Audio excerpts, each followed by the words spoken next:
আমাদের সকলেরই রোজ সকালে ঘুম থেকে উঠে ভগবানকে ধন্যবাদ আনতেই নিজের কাজ শুরু করা উচিত।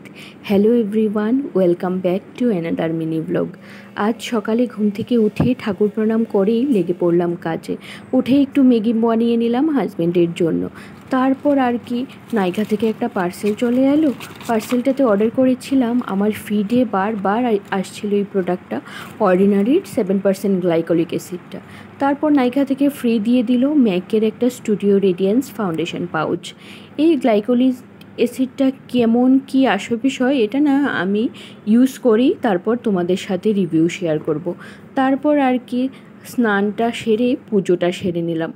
আগের দিনের ভিডিওতেই তোমাদের দেখিয়েছিলাম যে আমাদের নিচের ঘরে মা বিপত্তারিণীর পুজো হচ্ছিল, তাই একবারেই অফিসের জন্য রেডি হয়েই ওদের ঘরে একটু মিষ্টি আর দক্ষিণা নিয়েই চলে যাচ্ছিলাম পুজোটা দেখতে। আমরা তো আর পুজোটাতে অ্যাটেন্ড করতে পারবো না, তাই একটু মিষ্টি আগেই দিয়ে চলে যাচ্ছিলাম।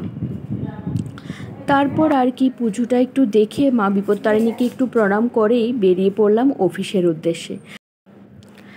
তাড়াহুড়ো করে অটো ধরেই অফিসে পৌঁছে গেলাম। অফিসে পৌঁছে তারপর কাজকর্ম শুরু করলাম, ফাঁকে আবার একটু লাঞ্চও করে নিলাম। তারপর বেজে গেল 2টো। অফিস থেকে যখন ফিরছি আকাশ পুরো মেঘলা, তার সাথে চলছিল ঝিরঝিরি বৃষ্টি।